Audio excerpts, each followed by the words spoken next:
Anselmo de Canterbury y el argumento ontológico. La figura de Anselmo de Canterbury se sitúa durante la Edad Media. Tocante a esta época, existe la creencia generalizada de que la Edad Media fue un periodo oscuro que no agregó nada al conocimiento acumulativo original. No obstante, esta creencia es incorrecta. Si bien los primeros años después de la caída de Roma trajeron caos social, a partir del siglo X amanece para Europa un periodo brillante de florecimiento de las ciudades, el comercio, los conocimientos técnicos y de investigación. Todo esto facilitó las condiciones sociales para la expansión de la ciencia y el conocimiento. De esta forma, durante la Edad Media floreció una gran actividad filosófica a cargo de mentes como Anselmo de Canterbury, Pedro Abelardo, Tomás de Aquino y Juan Duns Scoto, cuyo pensamiento filosófico se moverá en torno a problemas planteados por la filosofía griega y su relación con la doctrina cristiana. Anselmo de Canterbury nació en Aosta, en el Piamonte. Fue prior y abad del monasterio de Bec, en Normandía, y nombrado por el Papa Gregorio VII como arzobispo de Canterbury. Se considera como parte de los pensadores de la escolástica. La labor del escolástico consistía en una serie de esfuerzos por salvar su fundamento, el mundo intelectual cristiano, de los extravíos de los conceptos racionales, y por demostrar ese fundamento desde el concepto racional mismo. Ahora bien, la figura de Anselmo de Canterbury aparece entre dos líneas de combate, los fideístas y los dialécticos. Por un lado estaban los fideístas, quienes se posicionaban como una corriente adversa a la filosofía en nombre de la fe sola, y los dialécticos, quienes recurrían a la razón y utilizaban la ciencia secular a través del diálogo y la discusión.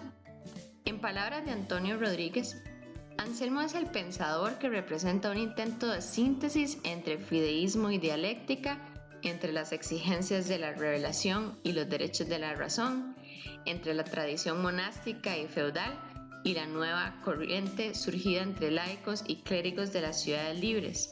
Por una parte, quiere seguir comenzando con la fe, fides. Por otra, se ve precisado postular una fe en busca, quaerens, de su propia intelección y justificación racional, intellectum. De esta manera, entender lo que se cree es derecho y deber del creyente.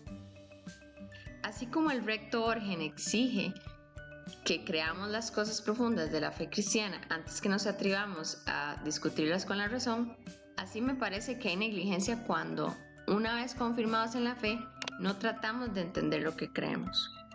Para Anselmo, el proceso de nuestra razón consiste en indagar y profundizar cuando constata o le es dado. Antes de comprender, dice Anselmo, cree. Siente la necesidad de demostrar eso en que ya cree. Fides quaerit intellectum. La fe es, por lo tanto, anterior a la razón y la filosofía no hace otra cosa que conocer y penetrar el dogma. Credo ut intelligam. Porque no uso comprender para creer, sino que creo para llegar a comprender. Creo, en efecto, porque si no creyere, no llegaría a comprender. Anselmo es conocido por su postulación del argumento ontológico de la existencia de Dios. Ontológico significa lo que pertenece como realidad permanente a las cosas. Entonces el argumento ontológico es llamado así porque deriva al ser y la existencia de la idea. De acuerdo con Anselmo, nosotros poseemos el concepto de Dios. Dios es el ser mayor que el cual no se puede pensar otro. En cuanto nosotros lo pensamos, precisamente sumo y perfectísimo. De esta manera, el concepto de Dios es una realidad mental, una realidad psicológica, que tiene una existencia ideal, como las ideas. Pero si Dios tuviese solo existencia ideal, como puro contenido de conciencia sin tener una realidad efectiva y metafísica, sería concebible un ser más perfecto que Él, es decir, aquel que además de la existencia ideal, tuviese también la existencia real. Entonces este sería Dios. Por tanto, el ser perfectísimo no solo posee existencia ideal, sino también realidad efectiva y absoluta.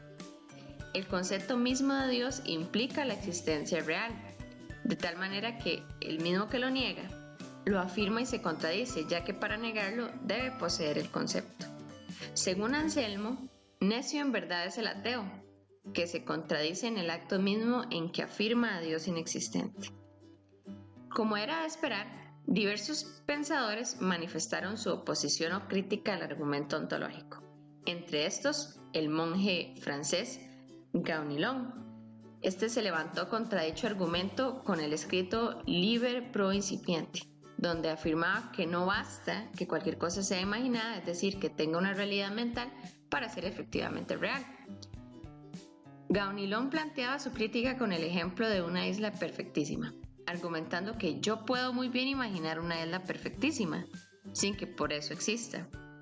Anselmo replicó con otra obra, Contra incipiente, donde responde a Gaunilon que la objeción vale contra la existencia real de cualquier ser finito, pero no contra la de Dios. Es decir, la isla perfectísima no es el ser mayor que el cual no se puede pensar otro. Será la más perfecta de las islas, pero no el ser perfectísimo. El concepto de Dios es, en cambio, el ser necesario, que por tanto existe por sí mismo. En él la esencia implica la existencia, mientras que cualquier otro ser es solo un ser posible. Por su parte, Tomás de Aquino presentó su rechazo al argumento considerándolo como un paso indebido de la idea al ser.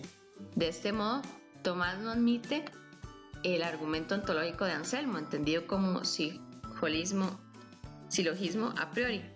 Cree que es necesario además un saber a posteriori, de que hay un ente tal que no puede pensarse mayor.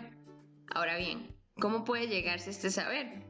Pues por la vía que el propio Anselmo indica, por la conciencia de la imperfección que aspira siempre a algo mejor y mayor. Es importante recalcar que el argumento ontológico no es una prueba, sino más bien una intuición de la existencia de Dios. Esta intuición, que no es prueba, parte del sentido de Dios y se ajusta a una lógica nacida de la reflexión sobre la existencia teológicamente interpretada. En el argumento ontológico, Anselmo parte de la negación del insensato, pues la demostración de la existencia de Dios solo tiene sentido frente a una negación y fundándose precisamente en ella. El punto de partida es Dios mismo, no conocido pero sí sentido y echado de menos. Se trata de conocerlo, no de demostrarlo. Anselmo, apoyándose en lo dicho por el insensato, en la voz Dios que emplea y comprende al negar, lo obliga a encontrar el sentido de lo que dice. Y así, al volver sobre sí mismo y entrar en su mente, deja de ser insensato. Al encontrarse consigo mismo, imagen de Dios, el hombre encuentra la auténtica idea de la divinidad y con ella la seguridad de su existencia. Para terminar, podemos mencionar algunas consideraciones finales. Primero, si bien este argumento fue rechazado por Tomás de Aquino en la escolástica y por Kant en la filosofía moderna, fue otra vez utilizado por grandes pensadores como Descartes, Spinoza, Malebranche, Leibniz, Hegel, Karl Barth y otros. Segundo, aunque la filosofía de la escolástica se caracteriza por la falta de independencia frente de los dogmas teológicos, hay que reconocer que la filosofía siempre parte de una situación dada, por lo que no se debe suponer que en esta época no hubo filosofía en sí ni para sí. Tercero, la actividad filosófica de pensadores como Anselmo de Canterbury demuestran que la Edad Media no fue una época de oscuridad e improductividad intelectual, como generalmente se piensa. Por el contrario, la Baja Edad Media conoció una efervescencia intelectual difícil de imaginar en nuestros días.